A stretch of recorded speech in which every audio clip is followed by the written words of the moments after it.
ఈ రోజు వరకు జరుగుతున్న పరిణామాలన్నీ ప్రజలందరికీ తెలుసు, మీడియాకు తెలుసు, అందరికీ తెలుసు. నిన్న ఇవాళ జరిగిన పరిణామం కొంత ఎలక్ట్రానిక్ మీడియాకు కూడా అందించాలనే ఉద్దేశం భారతదేశం కూడా ఉంటాయి. ఎందుకంటే న్యాయవాదులపైన జరుగుతున్న దాడులు ప్రతిరోజు చూస్తూ ఉన్నాం.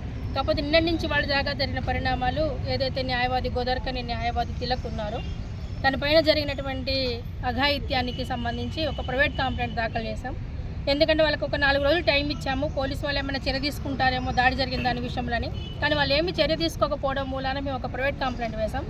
అందులో 3 పార్టీ చేశాం, సిఐ గారిని, వారి గన్మెన్ గారిని, అట్లాగే ఆర్ఓ గారిని.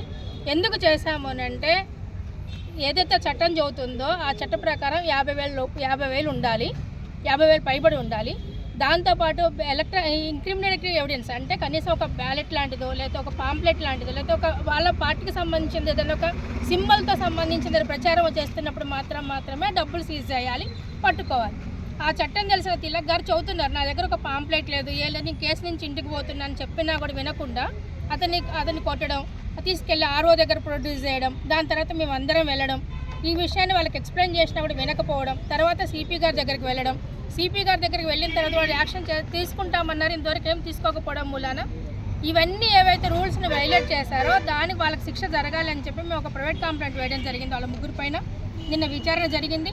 నిన్న మా స్వామి స్టేట్మెంట్ కొత్త చట్టం ప్రకారం ఖచ్చితంగా ముద్దాయిలు ఎవరైతే ఉన్నారో వాళ్ళకి నోటీస్ పోవాలి.